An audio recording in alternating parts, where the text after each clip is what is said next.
Abra sua Bíblia na primeira carta do apóstolo Paulo aos Tessalonicenses, capítulo de número 3.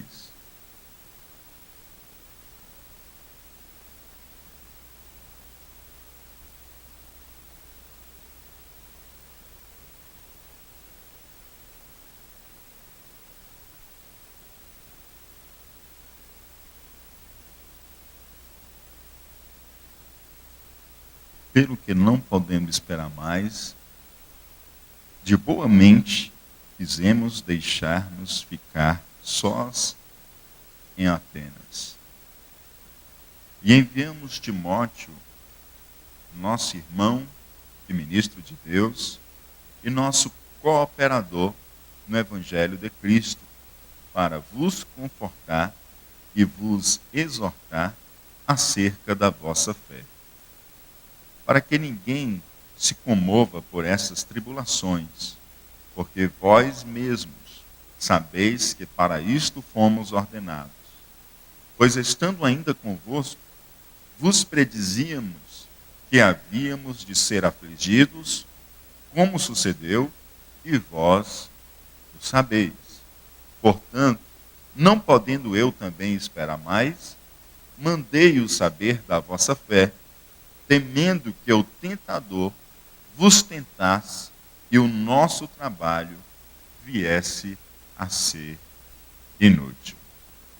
Querido Deus e Pai que está nos céus, Senhor, nós louvamos o teu nome, agradecemos a ti por esse culto que tu nos presenteia a participar para cultuar o teu nome e aprender na tua santa palavra.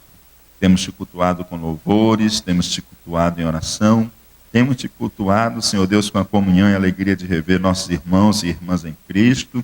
Temos te cultuado, ó Pai, com os nossos dízimos e ofertas. Temos te cultuado, Senhor Deus, com muita alegria. E agora, Senhor Deus, nós queremos cultuar a Ti, ouvindo a Tua palavra reverentemente. E, Senhor Deus, deixando-se, ó Pai, como instrumento, ó Pai, para sermos trabalhados pelo Teu Espírito Santo na Tua santa palavra. Fala conosco, ministra as nossas vidas, que possamos viver, Senhor Deus, aquilo, ó Pai, que Tu tenha a nos ensinar nessa noite. Se estamos vivendo, que sejamos fortalecidos a permanecer vivendo. Se não estamos vivendo, ó Pai, que possamos essa noite, ó Pai, assumir, Senhor Deus, a Tua palavra como vive em nossos corações para a glória do Teu santo nome. Em nome de Jesus que nós te oramos, ó Pai, e pedimos que o Teu Espírito Santo nos ilumine nesta noite, na Tua santa palavra e ministre aos nossos corações. Em nome de Jesus. Amém. Amados irmãos, já vamos ao terceiro capítulo. Já vimos o capítulo 1 da carta de Paulo aos Tessalonicenses. No primeiro capítulo nós vimos a ação de graças do apóstolo Paulo pelo bem-sucedido trabalho que ocorreu ali entre os Tessalonicenses. Trabalho esse que tornou-se manifesto na conversão deles ao Deus vivo e na operosidade da fé dos irmãos, como também no abandono da idolatria. E no segundo capítulo, ante as acusações sofridas pelos missionários, ficou bastante claro para cada um de nós o caráter íntegro e amoroso do ministério de Paulo e seus companheiros, bem como os resultados do trabalho realizado por eles ali em Tessalônica. Nesse terceiro capítulo, nós percebemos Paulo buscando uma solução para poder ir estar com os irmãos em Tessalônica. Já que ele está impedido de ir, ele procura uma solução para isso. Por quê? Porque o apóstolo Paulo, ele não era do evangelista que preocupava-se apenas em ganhar vidas para Cristo. Ele importava-se também em solidificá-las, em confirmá-las na fé. Isto é, em poder contar verdadeiramente com os discípulos de Cristo. Não contar simplesmente o número de conversões, né? Ele se preocupava com os primeiros dias de caminhada, os primeiros meses, os primeiros anos de caminhada, para que eles pudessem estar firmes na fé, pudessem desenvolver e pudessem caminhar e produzir outros. Porque isso, amados, é um uma excelente forma de medir, né, o discipulado na vida de alguém. É quando eu ganhei alguém para Jesus, quando esse alguém que eu ganhei para Jesus, o fruto dele permanece. E como é que o fruto dele permanece?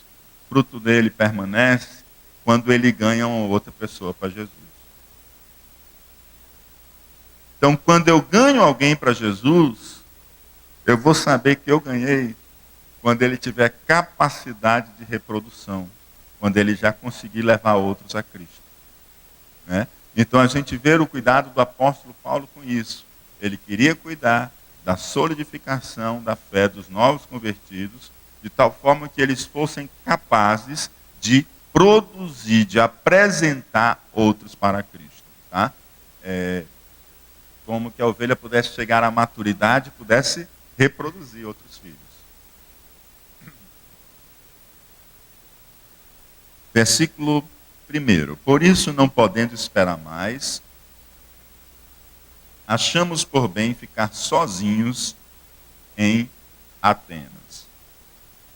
Como Paulo, ele disse anteriormente, lá no verso 17 do capítulo 2, que tinha encontrado dificuldades e obstáculos que estavam se levantando contra ele no caminho, de tal forma que ele não pudesse ir visitar os irmãos, embora ele tivesse grande desejo de visitá-lo, e ele empreenderia maiores esforços para poder visitá-lo, como nós vimos na terça-feira passada, lá no versículo 17 do capítulo anterior, que diz: nós, porém, irmãos, sendo privados de vós por um momento de tempo de vista, mas não do coração, tanto mais procuramos com grande desejo ver o vosso rosto.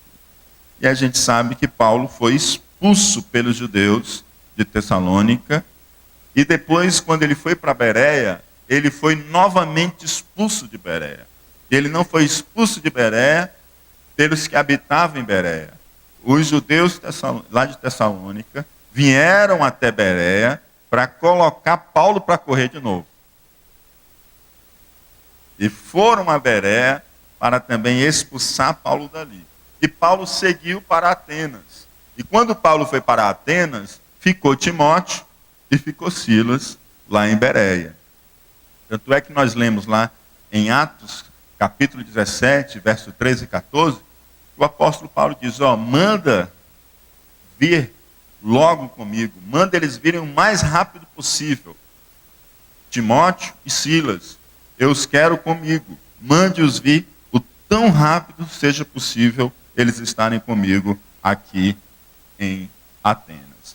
E em Atenas, Paulo tem suas preocupações com a igreja de Tessalônica. Em Atenas, Paulo está diante de um povo extremamente idólatra. E certamente ele se lembrou da idolatria também lá em Tessalônica. E o cuidado da igreja aflige o coração de Paulo. O cuidado da igreja angustia o coração de Paulo. Paulo fica angustiado, fica aflito, fica preocupado. Como estão os novos convertidos que deixamos lá em Tessalônica? Precisamos entender que o capítulo 1 e o capítulo 2 já são respostas a uma visita que Timóteo teve lá com eles. Então, todas as virtudes que temos citado, elas são realmente fruto do que ele pôde colher em loco através da vida de Timóteo. Então, o que ele faz? Essa preocupação do apóstolo Paulo com as igrejas, ela não é simplesmente com Tessalônica. Sempre quando uma igreja que o apóstolo Paulo tinha fundado, tinha iniciado, tinha plantado, passava por um momento de crise, por um momento de dificuldade, seja moral, seja espiritual, seja doutrinário, o apóstolo Paulo, ele cuidadosamente tomava algumas medidas, alguns métodos para tentar contornar aquela situação, trazer harmonia e trazer saúde, quer moral, espiritual ou doutrinária, para a igreja. O que ele costumava fazer? Quando ele não podia fazer essa visita pessoalmente, que era o desejo prioritário, estar pessoalmente com eles para fazer as devidas correções de rumo. O que ele fazia? Ele escrevia cartas. Por isso que nós temos tantas cartas escritas pelo apóstolo Paulo. Ele escrevia cartas, repreendendo um erro doutrinário, repreendendo uma conduta moral. Ele escrevia cartas. Ou ele enviava mensageiros, pessoas de sua absoluta confiança. Ele os encaminhava para que pudesse estar ali na igreja pessoalmente e pudesse acompanhar a igreja, encorajar e fortalecer a igreja. E o outro, ele orava. Ele orava, como nós vimos, inclusive, Paulo dizendo lá no versículo 2 do capítulo 1, que sempre fazia menção dos irmãos de Tessalônica em sua oração. Sempre ele estava orando pela igreja de Tessalônica. Sempre ele estava orando pelos irmãos lá de Tessalônica. E o apóstolo Paulo também escreveu a carta. Tanto é que nós estamos estudando a carta que ele escreveu. Só que antes de escrever a carta, o apóstolo Paulo enviou um mensageiro de sua confiança. O apóstolo Paulo enviou a Timóteo. Então, os 3 métodos ele usou em Tessalônica. Todos os 3. Ele não pôde estar pessoalmente, ele usou os 3 métodos.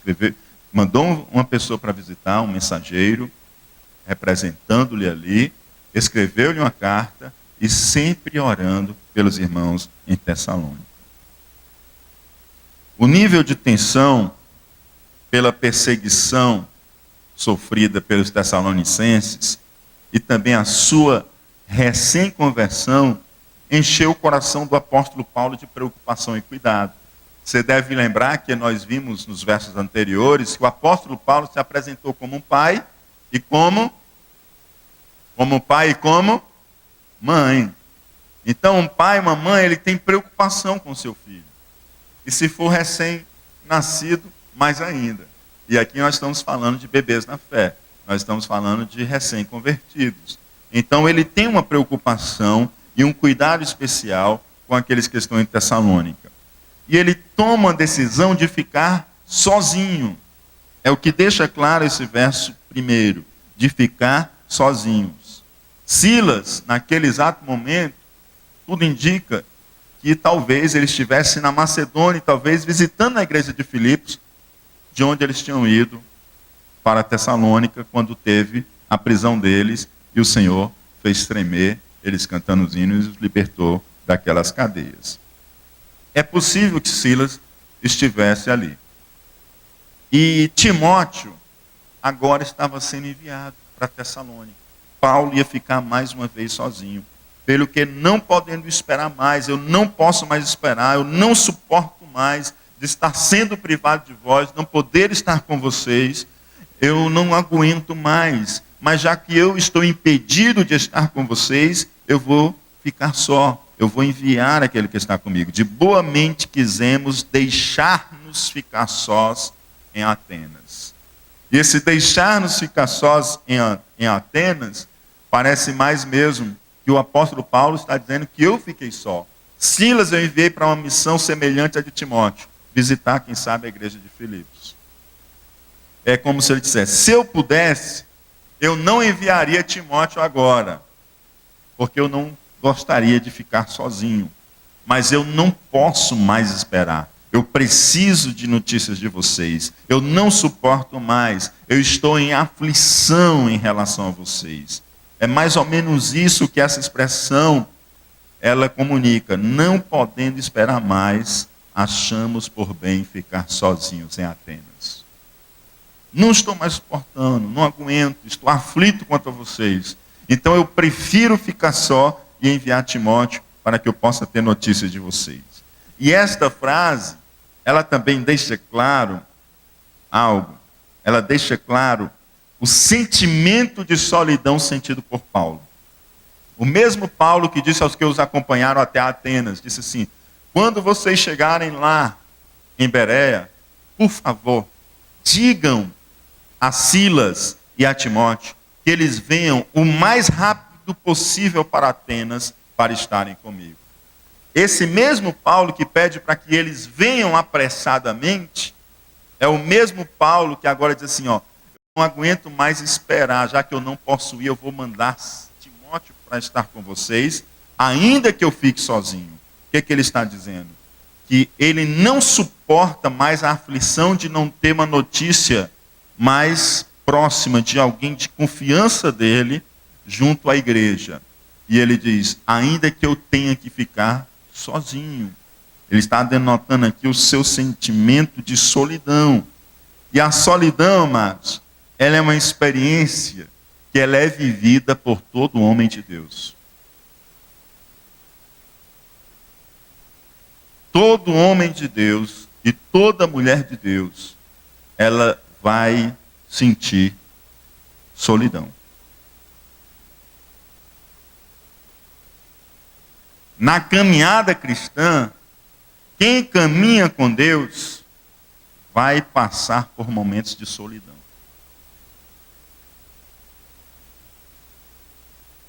Quanto mais você se aproximar de Deus, pode ter certeza que vai chegar o momento de você passar por um momento de solidão. Um homem de Deus, ele vive momentos de solidão. Uma mulher de Deus, ela vive momentos de solidão. O apóstolo Paulo, ele não está apenas se sentindo só, ele está se sentindo em solidão. Não tenha dúvida disso. Se você está investindo no seu crescimento espiritual, saiba que nessa caminhada vai existir momentos que você vai se sentir em solidão. O verdadeiro homem de Deus, ele terá momentos de solidão. Ele viverá sentimentos profundos de solidão. Eu digo para você, abra a Bíblia e comece a ler de Gênesis a Apocalipse. Veja os homens de Deus e veja como eles, cada um deles, você vai encontrá-los vivendo momentos de solidão. Você vai encontrar Davi vivendo momentos de solidão. Você vai encontrar Abraão sentindo solidão. Você vai encontrar também Elias num profundo sentimento de solidão. Você vai encontrar Jeremias sentindo-se só. E você vai encontrar Jesus Cristo, o Filho de Deus, sentindo solidão. A experiência da solidão, ela é parte da caminhada com Deus.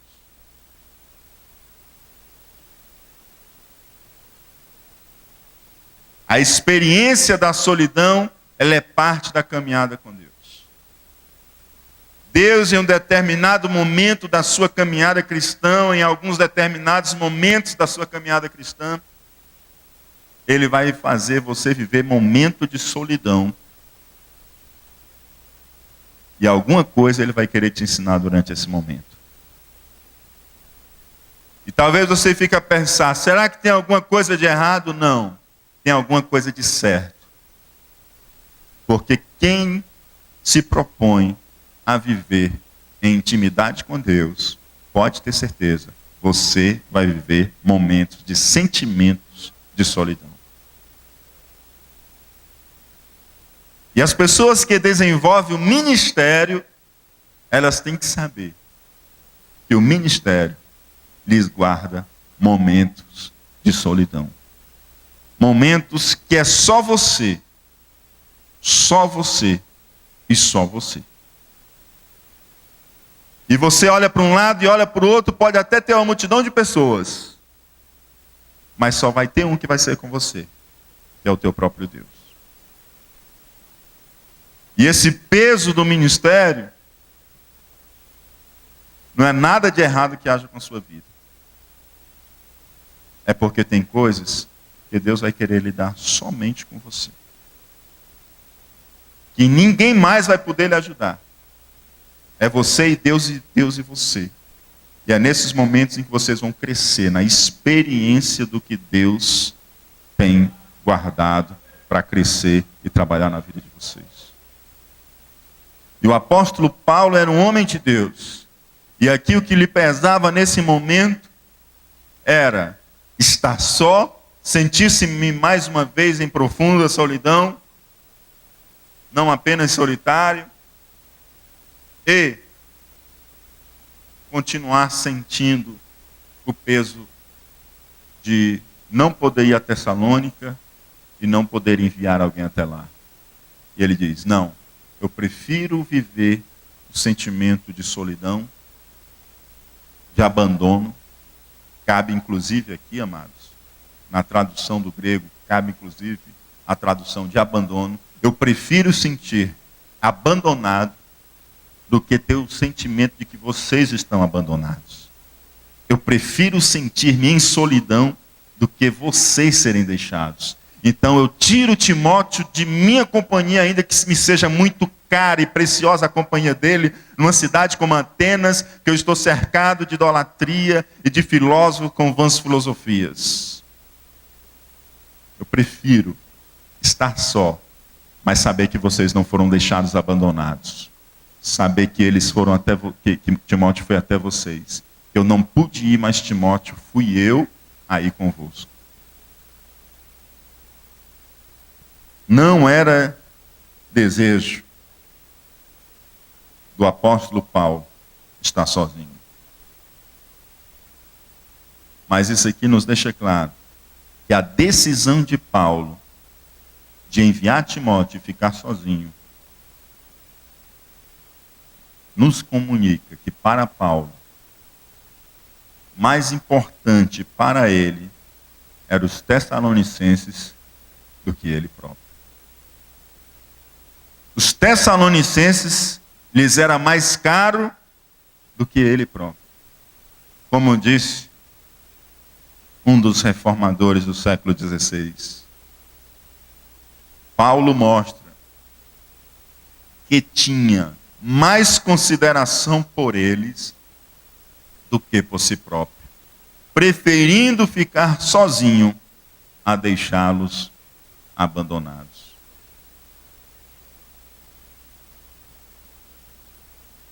Que profundo cuidado, né? Com o recém-convertido. Que profundo cuidado. Geralmente a nossa preocupação é primeiramente conosco. Nós somos inclinados a nos preocupar primeiramente conosco. Nós somos inclinados a buscar primeiramente o nosso conforto e a nossa segurança. Paulo abriu mão do conforto de uma companhia, do conforto de ter um ajudador, um assistente, um obreiro ao seu lado.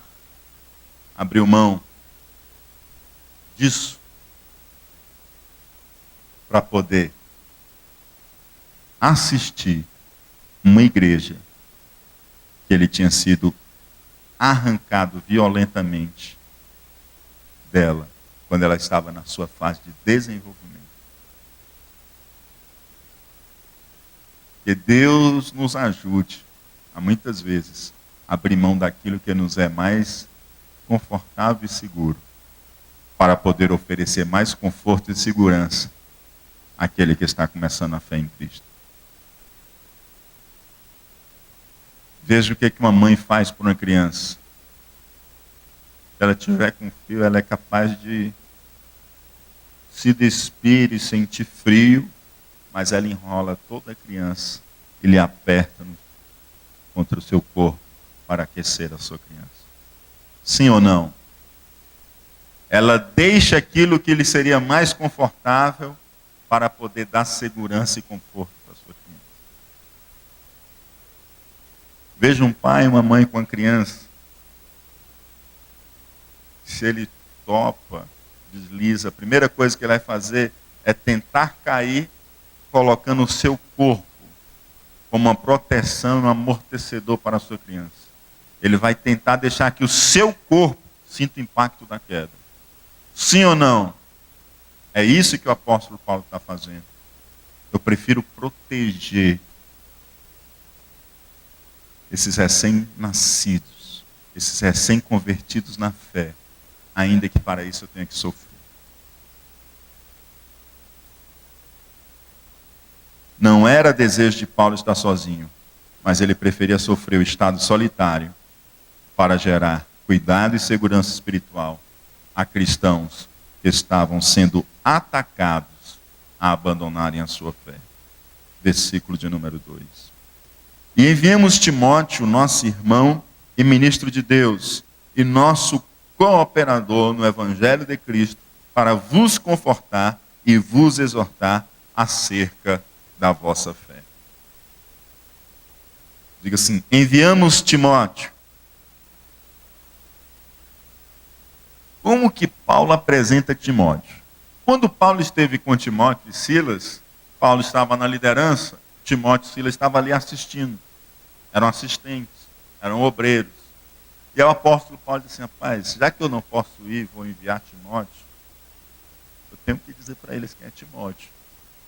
Eles sempre viam ali Timóteo e Silas só me apoiando, e Timóteo ainda tão jovem, vai chegar lá, onde assim, rapaz, esse menino veio para cá. Né? E aí ele disse: não, tenho que dizer quem é Timóteo. Aí ele diz: e enviamos Timóteo. Aí ele vai citar algumas características de Timóteo. Nosso irmão, diga assim, nosso irmão. O que Paulo diz aqui? A primeira característica que o apóstolo Paulo dá a Timóteo não é a sua capacidade de liderança, não é a sua capacidade de ensino. Não.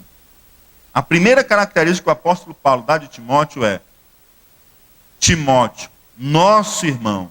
Sabe o que ele está dizendo? Timóteo é crente. É a primeira característica que ele dá. Ele não se preocupa em dar qualificações técnicas a Timóteo. A primeira característica que ele diz é: Timóteo, nosso irmão. Está dizendo assim: Timóteo é crente. Timóteo é da família de Deus. E às vezes, quando a gente procura alguém, a primeira coisa que a gente procura são qualificações técnicas. Mas eu já tenho dito para vocês que a primeira coisa que Deus olha é o coração da pessoa. E Paulo, a primeira característica que ele diz: Timóteo, esse jovem que eu estou enviando até vocês, ele é crente. Ele é crente. Ele pertence à família de Deus. Ele é salvo. Ele não é um obreiro profissional que eu estou enviando para vocês, mas ele é um crente fiel ao Senhor. Nossos dias está cheio de profissionais da fé. Muitos profissionais da fé. É profissional da fé demais. E o produto que eles vendem, amados, é um produto que não se apalpa, né? E a fé virou produto. Muitos profissionais da fé, amados. Muitos. E muita gente sendo enganada com os profissionais da fé. Muita gente sendo enganada com os profissionais da fé. E o apóstolo Paulo diz: ele é crente, ele é salvo, ele não é um profissional da fé, ele não é um profissional de púlpito, ele é crente em Jesus. A fé virou produto em nossos dias e está cheio de profissionais da fé, amados. E a fé genuína, onde é que ela está? Onde é que está a fé genuína? A pergunta de Jesus para os seus discípulos acerca dos dias que antecedem a sua vinda não é muito favorável, não. De jeito nenhum. Lucas 18:8. Quando, porém, vier o Filho do Homem, porventura achará a fé na terra? Quando o Filho do Homem vier, ele vai achar fé na terra? Do jeito que vai, amados, eu estou vendo que a gente já está indo em segundos. Está mais faltando minuto no relógio de Deus, não, amado. Não está mais faltando minuto no relógio de Deus. Está faltando segundos. Porque essa foi a pergunta que Cristo fez aos seus discípulos. Porventura, quando o Filho do Homem vier, achará fé na terra? Que o Senhor possa encontrar fé em nossos corações e em nosso viver. Que o Senhor possa encontrar. Os dias de hoje estão cheios de gospel. É gospel demais. Mas está precisando de crente. Está precisando de crente. Porque gospel tem demais. E eu vou dizer uma coisa. Na época que tinha mais crente e menos gospel, a coisa na igreja era diferente. A coisa na igreja era diferente. Depois que inventaram um crente gospel, e passou a ter mais gospel do que crente, aí a coisa não está tão boa, né, amados? Nós que entendíamos que o crescimento da igreja ia mudar a nação brasileira, nós temos sido decepcionados. Mas sabe por quê, amados? Porque tem crescido gospel, mas não tem crescido crente. Se estivesse crescendo crente, nós estávamos vendo já muito mais mudança na nossa nação. Mas está crescendo o gospel. Gospel é o tipo do crente light. Você escolhe ser crente do jeito que você quer. E a doutrina não, a gente é moderno, não é assim não, a gente que diz como é que vai ser. Esse é o crente gospel, amado. Está cheio assim no Brasil. Está cheio. Está cheio. Que Deus possa converter esses crentes gospel. E os profissionais da fé também. E quando eu falo crentes, amados, eu estou falando no seu sentido mais eficaz possível. Não no sentido de um assentimento simplesmente intelectual. Mas eu falo no sentido do justo que vive pela fé. Lá como disse o profeta Abacuque, e o justo viverá pela...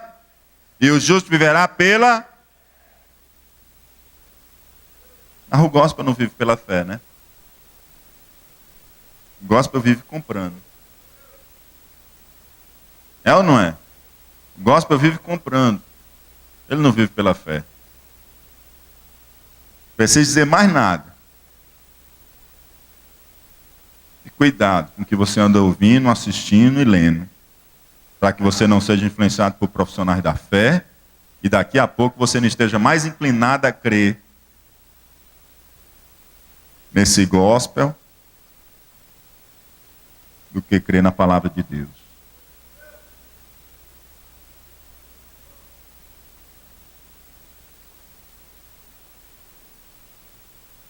É lamentável o que tem acontecido em nossos dias. Timóteo era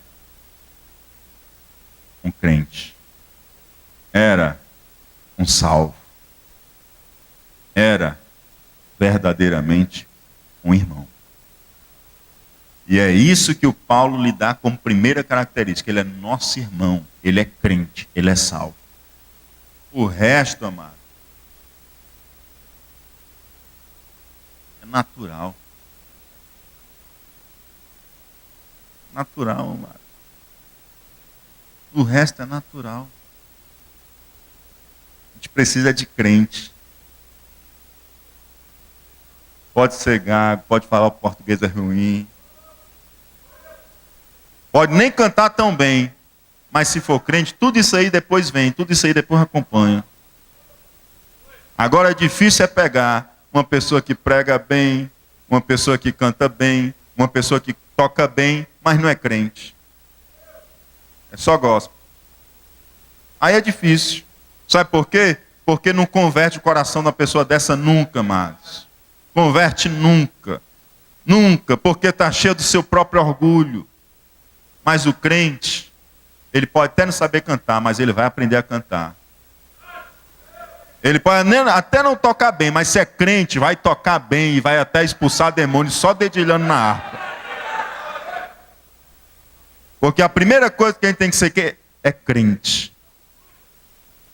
Primeira coisa que a gente tem que ser é crente. Primeira, porque o justo viverá pela... O justo não vai viver porque prega bem, o justo não vai viver porque canta bem, o justo não vai viver porque toca bem, o justo não vai viver porque faz uma oração bonita que impressiona os homens. Não, o justo não vai viver por isso, o justo viverá pela fé.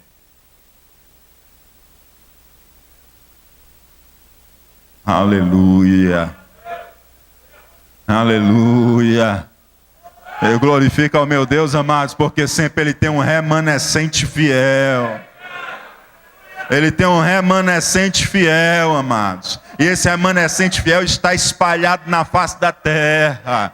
Ele está às vezes em lugares que os homens nem imaginam, mas estará ali, remanescente fiel. E aqui essa noite também tem remanescente fiel do Senhor. Aleluia. Glória a Deus. E o apóstolo Paulo diz: envia o Timóteo, nosso irmão, ele é crente. Envia o Timóteo, ministro de Deus. Diga assim, ministro de Deus. Palavra aqui é justamente a palavra que é usada para diácono.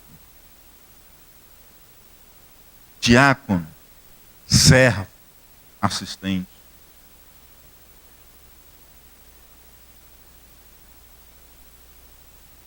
Ele é crente e ele é ministro de Deus.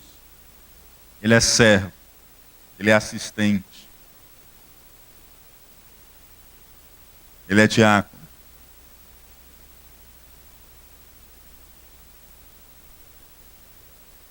Assim, ele está falando, você podia dizer assim, mas ele mandou um crente, por que ele mandou um assistente? Por que ele não mandou outra pessoa com a patente maior? Não tinha outro apóstolo não para ele mandar para cá? Não tinha outro apóstolo não para ele mandar para cá? O que ele mandou foi um diácono, um servo, um assistente.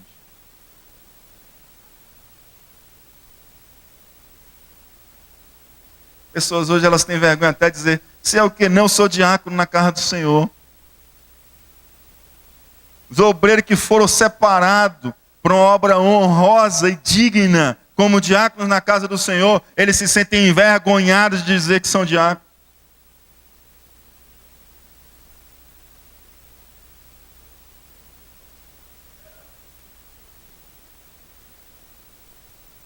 E para uma situação como essa, o que o Senhor diz? Eu estou mandando um assistente, eu estou mandando um servo, eu estou mandando um diácono.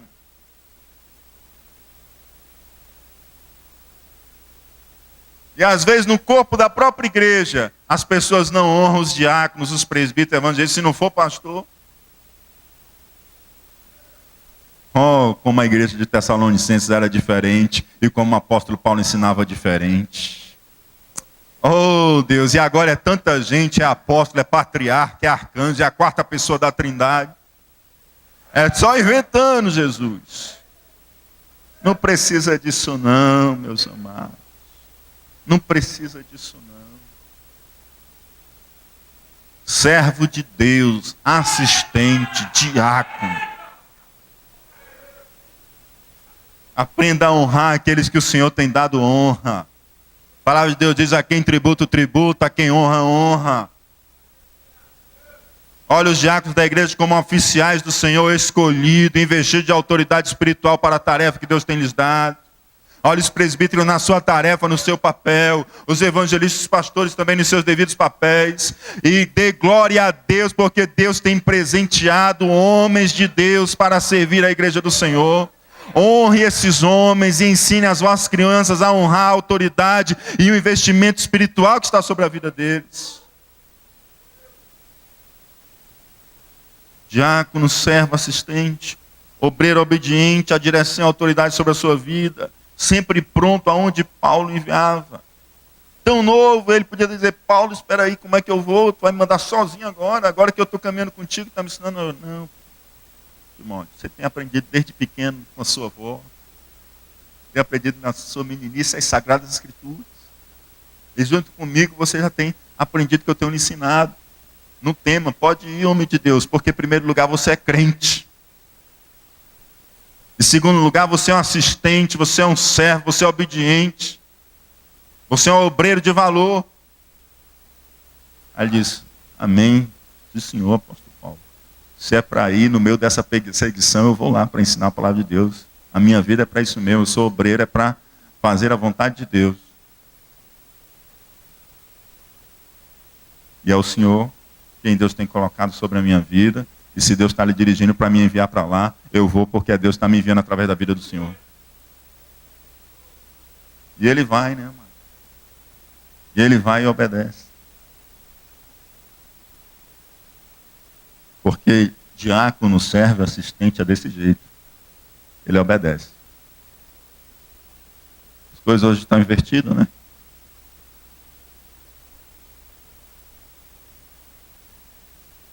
Três, e nosso cooperador no Evangelho de Cristo.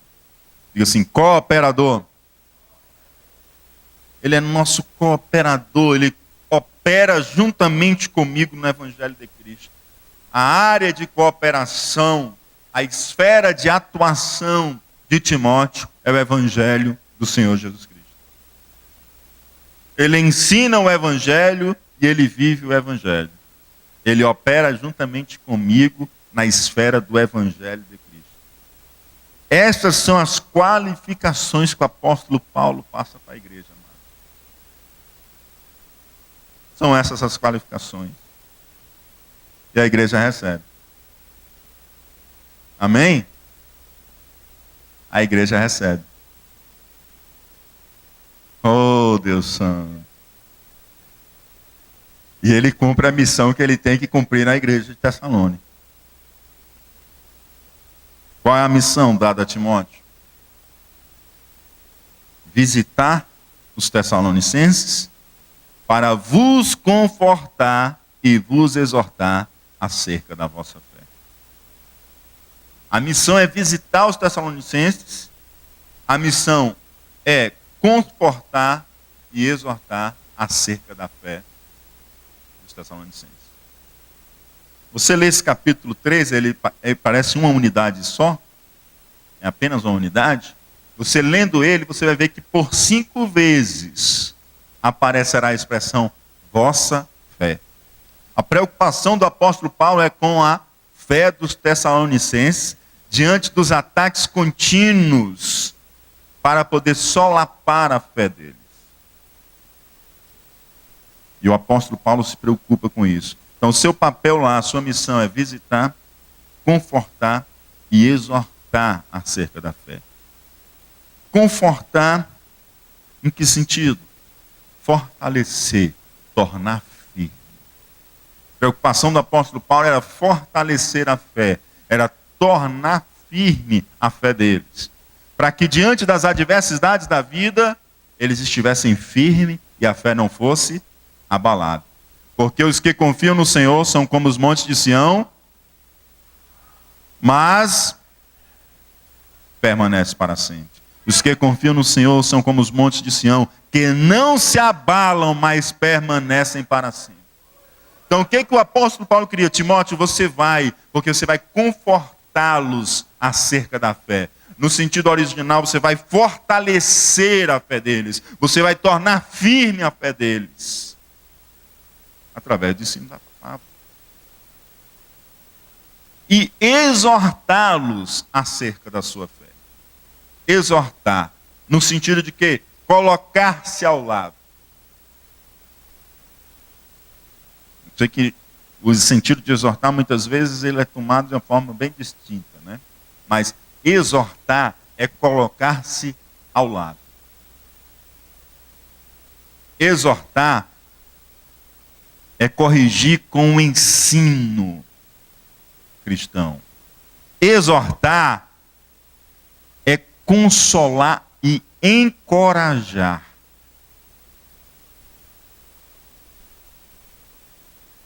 E às vezes as pessoas tomam exortação no outro sentido. Mas exortar é o chamar para o lado. Vem aqui para o meu lado. Vamos caminhar aqui junto. Você vê alguém caminhando por um caminho que não está muito bem para ele, você diz, chega aqui para o meu lado. Isso é exortar. Vamos caminhar aqui comigo? Deixa eu encorajar você nessa caminhada. Não fique sozinho andando por ali não, que ali é perigoso. Não fique sozinho brincando ali perto do abismo não, que senão daqui a pouco vai ser ruim para você. Então fica aqui do meu lado, você vai caminhando comigo, eu vou encorajando a sua fé, você vai encorajar a minha fé, eu vou confortar você, você vai me confortar, e nós vamos seguindo junto, através do ensino cristão, através da palavra de Deus, aquilo que você já tem conhecido no andar com Deus. Isso é exortar. Então o apóstolo Paulo diz, Timóteo, eu não posso estar lá, Então chega lá e chama eles para o teu lado. E caminha com eles. Vai mostrando o caminho. Vai ensinando. Vai mostrando. Para que eles possam caminhar, acertar o caminho e não venham a se desviar.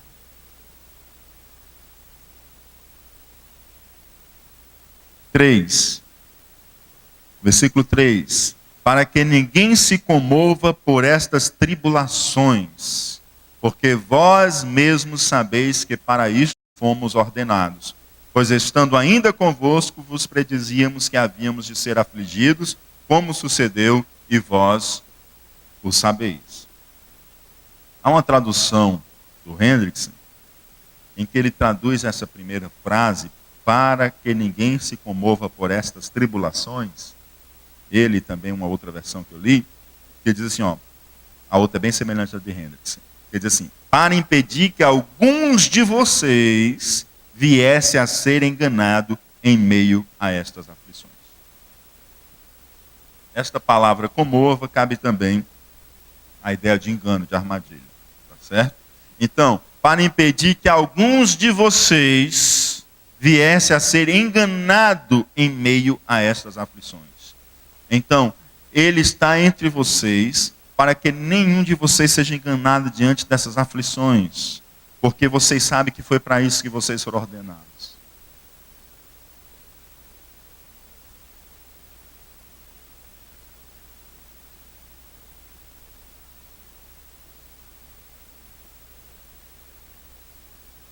Como é que pode, amados? Foi para isso que vocês foram designados, para passar por tribulação, por perseguição, por sofrimento. Meu Deus do céu. Não sei. Não sei quem está errado, mas tem alguém errado, né? Não sei quem está errado, mas tem alguém errado, né? Lá na Bolívia tinha uma igreja com uma placa assim bem grande. Não pode mais ter o nome antigo, né? O nome agora é assim.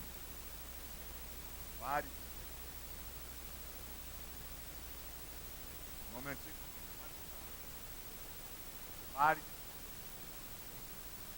Aí a Bíblia diz assim: foi para o sofrimento que vocês foram designados.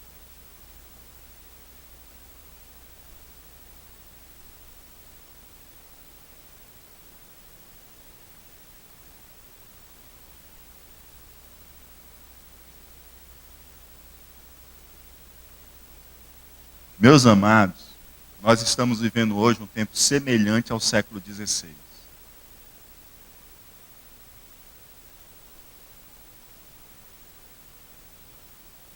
Estamos vivendo hoje um momento semelhante ao século XVI, em que a palavra de Deus tinha se perdido. E Deus levantou reformadores para pregar diferente do que estava sendo ensinado. Mas o ensino geral era outra coisa. Nós estamos vivendo hoje tempos como na época do rei Josias, em que o sumo sacerdote Ilquias entrou no templo, já não se tinha um conhecimento da palavra de Deus. E quando ele encontrou a palavra de Deus, já estava lá toda empoeirada, cheia de telha de aranha. Diz, olha, encontrei a palavra de Deus, rei. E aí quando começam a ler, começam a perceber que estão em pecado, estão afastados do caminho que Deus tinha dado a eles.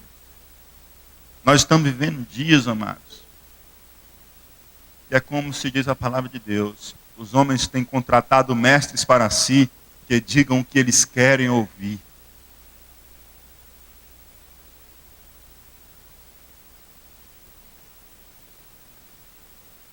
Mas se alguém quiser um mestre para ouvir o que você quer ouvir, procure outro lugar.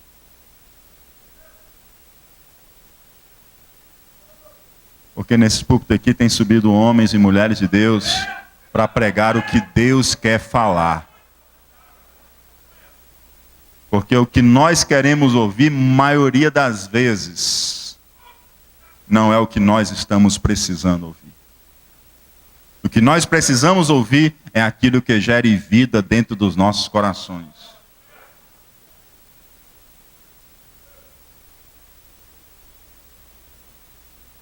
Os cristãos que receberam os ensinos diretamente de Jesus E os posteriores, que receberam os ensinos dos apóstolos, eles eram cientes de que o sofrimento, a dor e a perseguição fazia parte da caminhada com Cristo.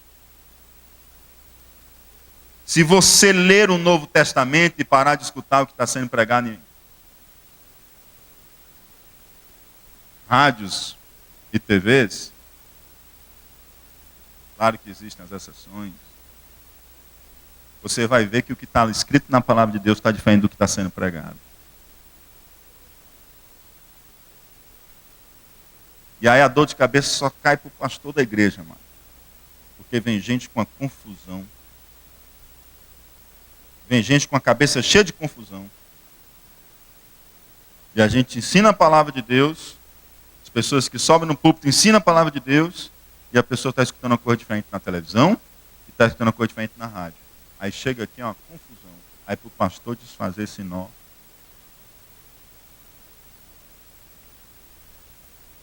Não é que você não possa ouvir outra pessoa, mas ouça uma pessoa que preze pela fidelidade à palavra de Deus. Não é que você não possa escutar uma pregação na rádio, não é que você não possa escutar uma pregação na TV, mas escute gente que tenha compromisso com a palavra de Deus. Escute gente que prega a palavra de Deus. Para sua edificação pessoal, não tem problema. Agora, cuidado com quem você está escutando. Porque o que...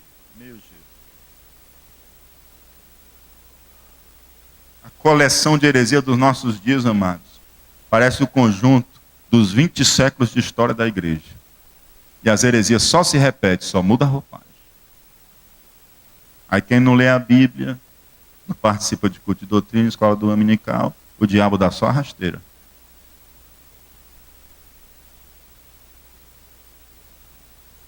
Marshall observa que a crença de que o caminho cristão inevitavelmente envolve o sofrimento e a perseguição era ensino comum do Novo Testamento, tanto da parte de Jesus quanto da parte dos apóstolos.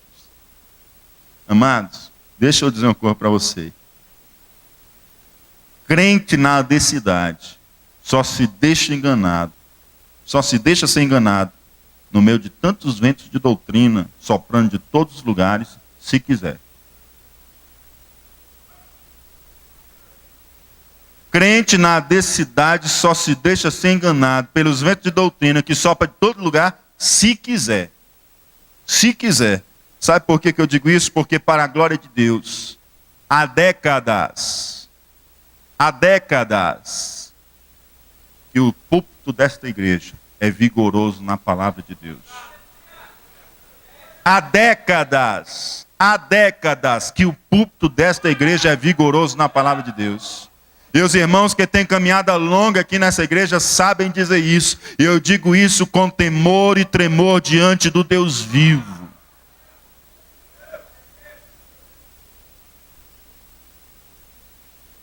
Uma EBD edificante. Uma EBD, uma escola bíblica dominical edificante. Só é enganado quem quer ser enganado. A palavra de Deus é ensinada e é pregada sem subterfúgio e sem colocar água para misturar o leite puro da palavra de Deus. A palavra de Deus é pregada, doa a quem doer. E ela é espada de dois gumes, ela corta aí e corta aqui. Corta em quem ouve e corta em quem ministra nesse púlpito. Porque aqui a palavra de Deus, ela não é misturada, ela é pregada como ela é.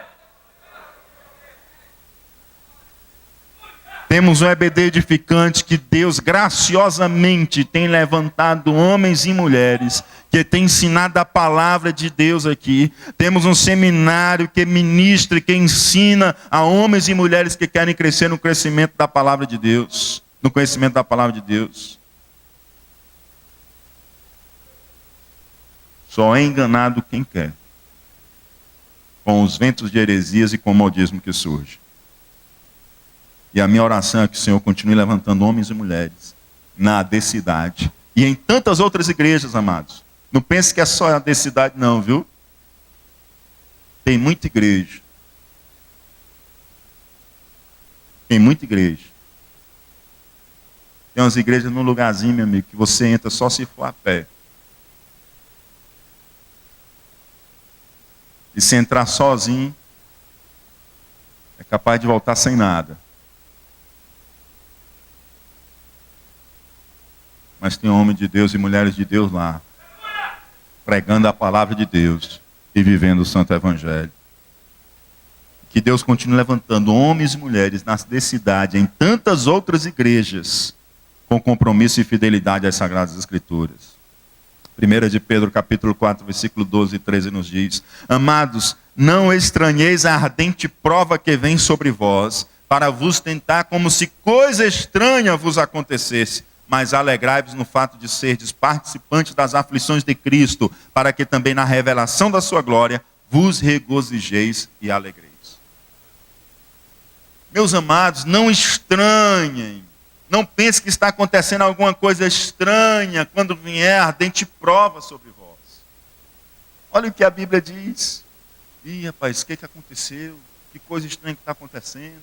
Será que eu estou no caminho errado? Será que eu estou servindo ao Deus vivo mesmo? O que foi que houve? Eu pequei, eu abandonei o Deus dos meus pais, agora a prova foi aumentar. A Bíblia diz o seguinte: amados, não estranheis a ardente prova que vem sobre vós, para vos tentar, como se coisa estranha vos acontecesse. Não está acontecendo nada de estranho não, amados. É aquilo para o qual você foi designado mesmo. Você foi designado, foi para isso mesmo. Mas alegrai-vos no fato de serdes participantes das aflições de Cristo, para que também na revelação da sua glória vos regozijeis e vos alegreis. Está acontecendo nada de estranho na sua vida. Está acontecendo nada de estranho. E o apóstolo Paulo diz: não está acontecendo nada de estranho. Timóteo diz: não está acontecendo nada de estranho com vocês. O que está acontecendo com vocês é aquilo que nós já tínhamos dito que ia acontecer. Estando ainda convosco, vos predizíamos que havíamos de ser afligidos, e como sucedeu, e vós o sabeis. Nós dizíamos que ia ter aflição, nós dizíamos que ia ter sofrimento, tribulação, e aconteceu. E vocês sabem o que aconteceu, e vocês estão vivendo isso. Já falamos profeticamente para vocês que vocês iam sofrer, e é isso que aconteceu. Então não está acontecendo nada de estranho, está acontecendo aquilo que a gente já tinha dito para vocês que aconteceria. E Timóteo foi ali encorajá-los. Vocês lembram que o apóstolo Paulo, por diversas vezes, falou para vocês: vai vir aflição, vai vir sofrimento. Ele não disse que ia acabar a aflição e sofrimento, não. Ele disse que ia vir. E veio, e está aí. Nós somos prova disso, estamos testemunhando que está acontecendo isso. Então, encoraje a fé de vocês, vamos seguir em frente, que isso já estava predito quando o apóstolo Paulo ensinou a vocês. Irmão Tessalonicense era pentecostal, não, glória a Deus, e é mesmo, nós vamos continuar na fé, não vamos abandonar a nossa fé, vamos em frente, e devem ter falado lá em língua e se alegrado na presença do Senhor. João 16:33 diz: tenho-vos dito isto, para que em mim tenhais paz. No mundo tereis aflições, mas tende bom ânimo, eu venci o mundo. Jesus Cristo, nosso Senhor, disse: deixa eu dizer logo uma coisa para vocês se aquietarem e ficarem calminhos. Na hora da aflição, vocês não se desesperarem. Para que vocês tenham paz em mim. Vocês vão ter aflição. Mas não desanime não, continue tendo bom ânimo, porque o mundo eu já venci. Então não se apavore no momento das aflições, que eu já estou lhe dizendo vocês de antecipadamente para que vocês tenham paz em mim. Tenham paz em mim. Que as aflições, o inimigo quer fazer o quê? No momento das aflições e sofrimento, o inimigo quer lhe reprovar. O inimigo quer lhe derrubar. Mas o Senhor quer lhe aprovar. O Senhor quer lhe aprovar. Portanto, não podendo eu também esperar mais, mandei-o saber da vossa fé, temendo que o tentador vos tentasse e o nosso trabalho viesse a ser inútil. Neste verso, nós temos o outro objetivo da visita. Qual é o outro objetivo? Tomar conhecimento da fé dos Tessalonicenses. Primeiro é fortalecê-los, torná-los firmes na fé, encorajá-los. O segundo é justamente tomar conhecimento da fé deles. Como que está a fé deles? A angústia de Paulo era se porventura o inimigo, o tentador, em suas investidas malignas, estava solapando a fé dos Tessalonicenses. Estava indo contra, estava destruindo a fé dos Tessalonicenses. Essa era a preocupação do apóstolo Paulo. Interessante que esse versículo nos deixa clara a possibilidade do abandono da fé. Se há uma preocupação de Paulo com a fé deles e com o inimigo tentá-lo, e o trabalho e o esforço de Paulo se tornar inútil, Paulo está dizendo o quê? Que eles podem abandonar a fé. O mesmo Paulo que falou de eleição lá no capítulo 1, é o Paulo que aqui fala na possibilidade de apostasia. É o Paulo que fala também na possibilidade do abandono da fé. O mesmo Paulo. Por isso que eu disse a vocês, a eleição é bíblica, a decisão é bíblica, né? E a segurança da salvação, ela precisa ser entendida apenas no estado glorificado, na salvação completa e plena. Quando nós recebermos o corpo glorificado. Enquanto nós estivermos no nosso tempo aqui na terra, nós estamos no tempo de prova. Estamos no tempo de provação. Se permanecermos fiéis até o fim, seremos salvos. Se não fosse assim, não havia preocupação nenhuma de Paulo. Paulo disse, não, eles já são salvos. Eles já foram ganhos para Cristo. Ganhou, acabou, morreu. Deixa lá que já salvou. Vamos agora para frente. Mas não, Paulo disse, estou preocupado porque eu mandei ele saber da fé de vocês, temendo que o tentador vos tentasse e o nosso trabalho viesse a ser inútil.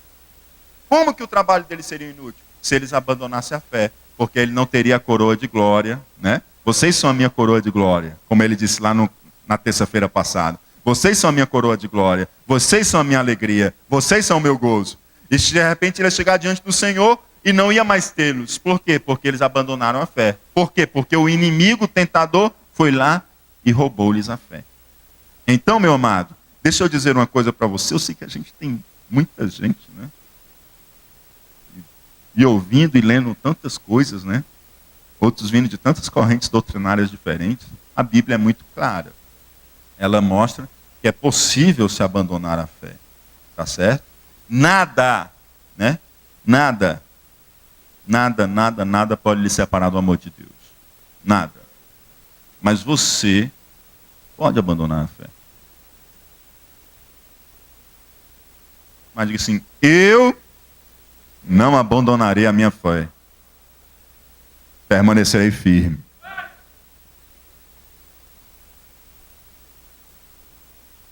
Então Timóteo foi enviado para que não acontecesse com os irmãos em Tessalônica o que aconteceu com Adão e Eva lá no paraíso. Adão e Eva lá no paraíso foram enganados pela serpente. Ele foi enviado para que acontecesse com os irmãos em Tessalônica o que aconteceu com Jesus no deserto. Timóteo foi ao encontro dos irmãos em Tessalônica para que o que aconteceu com Adão e Eva no paraíso não acontecesse em Tessalônica. Timóteo foi ao encontro deles para que acontecesse com eles o que aconteceu com Jesus no deserto. Adão e Eva no paraíso não usaram a palavra de Deus. Bastava usar a palavra de Deus que tinham vencido o maligno. Deixaram ser vencido pela deturpação da palavra de Deus, pela heresia da palavra de Deus. Não tenho tempo para falar sobre isso, mas se você ler cuidadosamente os primeiros capítulos da Bíblia, você vai ver que o maligno vai pegar porções da palavra de Deus e vai dar uma outra conotação e vai mudar o que Deus disse para poder enganar o coração deles. Como eles não estavam firmados na palavra, eles deslizaram e caíram e foram pegos na armadilha do maligno, na tentação do maligno. Já Jesus Cristo, quando, no deserto, não no paraíso, no deserto, não no paraíso, quando o diabo vem contra ele e começa a tentá-lo, ele por 3 vezes, ele usa a palavra, está escrito, e diz a palavra de Deus. E o inimigo é derrotado, tem que bater em retirada. O que Timóteo vai fazer em Tessalônica? Isso. Ele vai ensiná-los na palavra de Deus. E ele vai combater todas as coisas que estão vindo contra eles, e a tentação do maligno que impede Paulo de chegar até eles, e fica construindo uma situação para poder isolá-los e criar deles uma presa fácil, então ele vai lá para combater tudo isso com a palavra de Deus.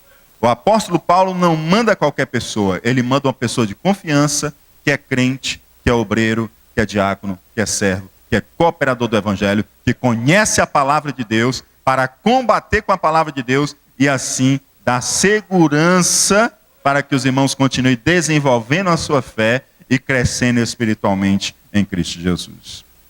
No meio de tanta salada que nós temos hoje em dia, leia a palavra de Deus. Leia a palavra de Deus. Eu conheço pessoas, cabelinho branco, não é nem pessoa com formação, mas ela lê a palavra de Deus que ela sente o cheiro de heresia longe. Às vezes tem gente que fez 4, 5 anos de teologia, viu, pastor Roberto? Não é fazendo teologia não, que é bom fazer. Mas às vezes não tem essa percepção.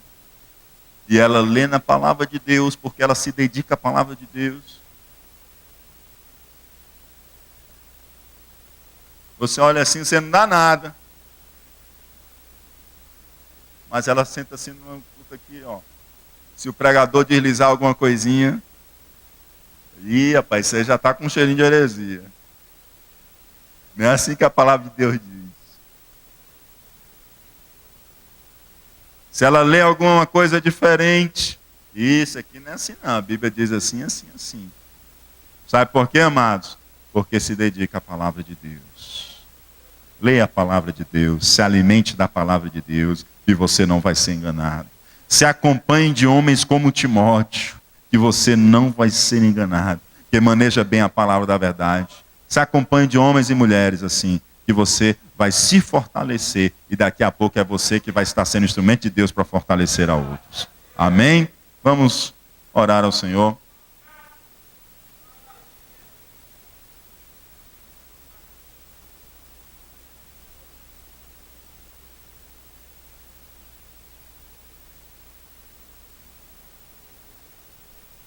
Vamos ficar de pé, né?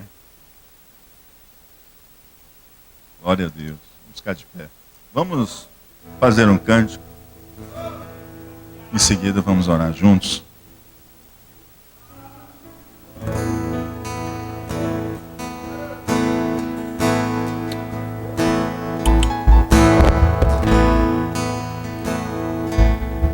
Cada vez que a minha fé é provada, tu me dás a chance de crescer um pouco mais. Nas montanhas e vales, desertos e mares que atravesso me levam pra perto de ti. Minhas provações não são maiores que o meu Deus e não vão me impedir de caminhar. Se diante de mim não se abrir o mar, Deus vai me fazer andar por sobre as águas, rompendo em fé. Minha vida se revestirá com teu poder, rompendo em fé. Com ousadia vou mover o sobrenatural, vou lutar e vencer, vou plantar e colher, e a cada dia vou viver rompendo em fé, rompendo em fé. Minha vida se revestirá com teu poder, rompendo em fé. Com ousadia vou mover o sobrenatural, vou lutar e vencer, vou plantar e colher, e a cada dia vou viver rompendo em fé, e a cada dia vou viver rompendo em fé.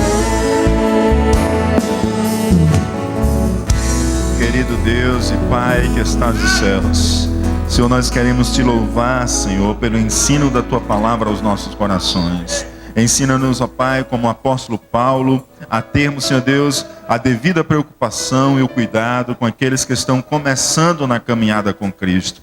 Ajuda-nos muitas vezes, Senhor Deus, a abrir mão, Senhor Deus, daquilo que nos é mais confortável, mais seguro, ó Pai, para podermos, antes de tudo, darmos segurança e conforto para aqueles que estão começando a fé em Cristo e precisam fortalecer, Senhor Deus, o seu sistema de defesa espiritual, os seus músculos espirituais, precisam se desenvolver e fortalecerem, ó Pai. Ajuda-nos, ó Pai, a ter cuidado dos nossos irmãos que estão começando na caminhada com Cristo, ó Pai. Pai querido que estás nos céus, queremos te pedir que tu possa fazer de nós também como Timóteo, ó Pai. Antes de qualquer habilidade, ele era um servo de Deus, era um crente, um filho de Deus, um irmão em Cristo, ó Pai. Um justo que vive pela fé. Era um servo, Senhor Deus, um diácono, um assistente, ó Pai. Era um cooperador, Senhor Deus, no teu evangelho, operando juntamente com outros, ó Pai, para a proclamação do evangelho de Cristo e para viver as boas novas de Cristo. Também, meu Deus e meu Pai, ensina-nos a confortar, a fortalecer, a tornar firme, Senhor Deus, a fé daqueles que estão começando em Cristo. Ajuda-nos, ó Pai. Ajuda-nos, Senhor Deus, a ser instrumentos teus para o fortalecimento dos que estão caminhando, ó Pai, iniciando a caminhada com Cristo. Ajuda-nos, ó Pai, a exortar, a chamar para o nosso lado, a encorajá-los, ó Pai. Não permita-nos, ó Pai, ser instrumentos de desânimo, de desencorajamento para o outro, mas que sejamos instrumentos de exortação, de encorajamento para o que está iniciando a sua caminhada com Cristo. Querido Deus e Pai, não nos deixa ser enganados pelo inimigo de nossas almas, que possamos entender verdadeiramente, ó Pai, que o sofrimento, ó Pai, faz parte da condição humana e da caminhada com Cristo, que possamos viver o sofrimento, Senhor Deus, dentro, Senhor Deus, do contentamento cristão, da alegria em Cristo, Senhor Deus, que aqueles que tornam-se participantes das aflições de Cristo, eles também tornarão os participantes, Senhor Deus, da glória do porvir, ó Pai. Ajuda-nos a saber lidar, Senhor Deus, com o sofrimento. Que nós não venhamos a blasfemar de Ti. Que nós não venhamos, Senhor Deus, a voltar as costas contra Ti. Que nós não venhamos a abandonar a fé. Mas que a fé, Senhor Deus, possa estar firme em nossos corações. Ajuda-nos, ó Pai, a sermos verdadeiramente crentes. A sermos justos que vivem pela fé. Mesmo diante das dificuldades que nos surgem, ó Pai, oh Deus querido, que possamos continuar marchando firme, com o olhar fito no autor e consumador da nossa fé, ó Pai. Faz assim na vida de cada um de nós, guarda a nossa fé, Senhor Deus, e Senhor Deus, sempre que for necessário, manda Timóteo, Senhor Deus, até a nossa vida, para nos encorajar, para nos confortar, para nos exortar, Senhor Deus, para, Senhor Deus, poder nos ajudar a continuar seguindo firmes e constantes na presença do Rei dos Reis. Em nome de Jesus Cristo, ó Pai, cuida de nossas vidas, guarda a nossa fé, que o inimigo, Senhor Deus, não venha tomar aquilo que Tu já tem plantado em nosso coração, mas que possamos ser fiéis até o fim, Senhor Deus, até que alcancemos de Ti a coroa eterna, Senhor Deus, para a glória do Teu santo nome. É em nome de Jesus que nós choramos, ó Pai, e com fé nós Te agradecemos, em nome de Jesus Cristo. Amém e amém. Glória a Deus. Glória a Deus. Aleluia, Jesus. Queridos irmãos, nós queremos orar para concluir o culto nesta noite e queremos louvar ao Senhor. A irmã Salomé já tem recebido alta, mas continua precisando das nossas orações, continuemos orando por ela. A doutora Luciene tem tido melhora a cada dia, graças a Deus. A irmã Dorinha continua internada, ainda sem saber exatamente o que é. Apresentemos diante de Deus, eu posso estar cuidando, dando saúde. E a irmã Rosa, também, se eu posso estar cuidando da saúde da sua filha. O evangelista Salles também está enfermo. Muita gente enferma esses dias. E também a irmã Lucilene, esposa do irmão Antônio José, também pede oração, está enferma. E orar nesse momento também pelo irmão Tom Jones e sua família, mas por conta do falecimento de um irmão, né, do irmão Tom Jones, que a gente possa estar orando nesse momento, o Senhor possa estar consolando, né? Em nome de Jesus. Nós não oramos por mortos, né? Nós oramos pela família, né? Não se ora por mortos, né? Eles já decidiram na terra e agora já estão vivendo aquilo que eles decidiram na terra, né? E decidiu estar do lado do Senhor, estar na presença de Deus para sempre, né? Então nós não oramos por eles, porque depois da morte, diz a palavra de Deus, que segue-se o juízo. Mas nós oramos pelos familiares, para que o Senhor possa confortar e possa consolar. Então, vamos estar apresentando diante do Senhor. Pastor Evandro, orando ao Senhor.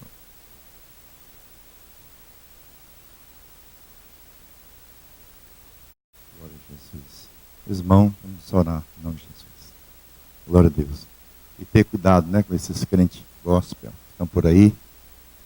E muitas igrejas que estão nascendo. Irmão, tome cuidado com os convites. Peça o discernimento do Espírito Santo. Amado e querido Pai, Deus querido e santo, estamos, Senhor, na sua presença, te glorificando, Senhor, te exaltando, ó Pai. Pai querido, que coisa gostosa, Senhor, e maravilhosa, Senhor, é estar na sua presença, Senhor, aprendendo de ti, Senhor, da sua palavra. Ó Senhor, nesta noite, Senhor, mais uma vez fomos enriquecidos, Senhor, edificados, Senhor, pela sua poderosa palavra. Obrigado, Senhor, nos ensina, Senhor, permanecer firme, Senhor, na tua presença, na tua palavra, Senhor, porque a tua palavra, Senhor, é que nos protege, Senhor, a tua palavra, Senhor da glória, é que vai nos levar para o céu. Ó Pai querido e santo, assim abençoa os teus servos, Senhor, a tua igreja aqui presente, Senhor, vamos sair daqui, meu Deus, fortalecido, cheio da tua graça e da convicção, meu Senhor. Pai amado e santo, abençoa os teus filhos que pede oração. A doutora Luciene, Senhor, tua serva, que está naquele leito, Senhor, mas tu és o médico dos médicos por excelência. E neste momento, Senhor, nós te pedimos a tua ajuda, a tua graça, Senhor, seja com a tua filha, Senhor, mudando aquele quadro, aquela situação. Ah, Senhor, a irmã Dorinha, Senhor, a tua filha também, tu sabes, Senhor, que está, meu Deus, naquele hospital, naquele leito. Meu Deus amado, visita a tua filha agora, Senhor, e restaura, Senhor, e tira dali, Senhor, porque o lugar da tua serva é na igreja, glorificando, exaltando o teu nome. Abençoa a irmã Rosa, Senhor, abençoa todos quantos, Senhor, nesta noite foi mencionado. Abençoa essa família, Senhor, que está enlutada, Senhor. Toma nas tuas santas mãos, consola, meu Deus querido, dá da tua graça, meu Senhor, fortalece os familiares, e assim, meu Senhor da glória, abençoa, Senhor, todos os teus servos, nos levando em paz para os nossos lares, é o que eu te peço e te agradeço, no nome santo de Jesus, e quem crê, diz amém. A graça de nosso Senhor Jesus Cristo, o amor de Deus nosso Pai, a comunhão e as consolações do Espírito Santo seja com todo o povo de Deus. E aqueles que amam a palavra de Deus dizem...